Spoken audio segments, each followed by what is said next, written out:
Good evening. Assalamu alaikum. Alif Muhammad, Core Towers. Alif Muhammad, Near School President. See, when people talk about courage, that's why you don't have the business administrator here right now. He's has courage. I gave this out yesterday, and oh, good. Here you go. Good. I'm glad you're here. I'm glad you're here. The same thing. I gave out the same thing when everybody was there, but I put something different in there. I put in a letter from the New Jersey Supreme Court, and it's in reference to our beloved business administrator, that they admonished him. Louise, I know you for 50-something years. I know you're Scott legacy. President Crump, I know you for 40 years. When a person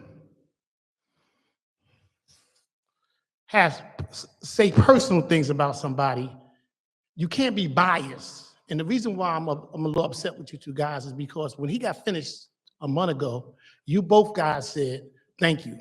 Thank you for your comments. Now, Louise, I didn't say that the mayor is corrupt. When I had the first meeting, when I filed a complaint against the housing authority and the federal policy came there, they asked me, was Baraka corrupt? And I said, no. Then the next week when I came to the office, they told me everybody's corrupt, including your mayor. So it's not me that's saying he's corrupt. It's the federal criminal authorities that say he's corrupt. Now, as far as my fiduciary responsibility, as you've seen before, and I said yesterday, I brought in on April the 12th, April the 14th, 2021, I filed a complaint with OIG with HUD. When I filed that complaint, I also filed the suit. And then the same day that I filed the complaint, the mayor tried to remove me from the commission as commissioner of the housing authority. Now, y'all don't even know this, Ramos, he tried to put it on Latinos. He said Latinos was removing me. But what he didn't know was that African Americans was going to stay if they did do it. Sharp James had told his son, he said, tell the Barakas to fight their own battle. Now, so what I'm showing here is where I went, the first page is the civil action. I asked for a stay because of investigation. He said, I didn't notify my fiduciary responsibility. But not only I asked, I said, I need a stay because there's an investigation. Then I said, okay, when I do come to meeting, I want to bring 3 hours of a conversation video of me and the MIDI talking, where he's trying to convince me to not do my job. Then when I brought that in, the clerk said, I don't want to be a part of this. Then LaMonica called me and said, the mayor want to meet me. Y'all didn't know he met me.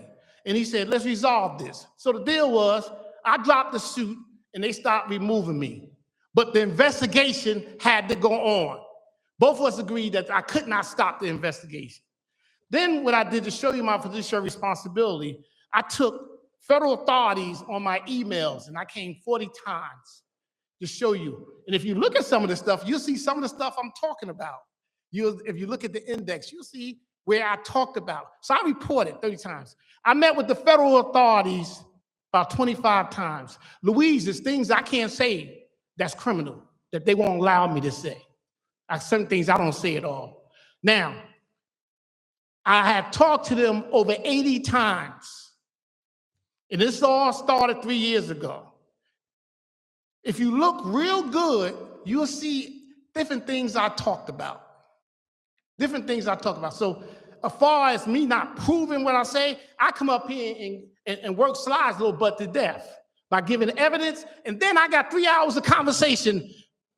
Let's go, let's do it. Let's me and you go down to the FBI building. They would love to talk to you with my 3 hours of conversation, Mr. BA. You big and bad. And remember something, BA, you're not a lawyer here, you're a business administrator. So you don't have no, what they call privilege. Ain't no privilege here. If you see a crime, you're supposed to report it. The next person I'm coming back and talk about, if you see on the page, it says, Cherie Morris. That's my next thing. Blessed Thanksgiving, everybody. Assalamu alaikum.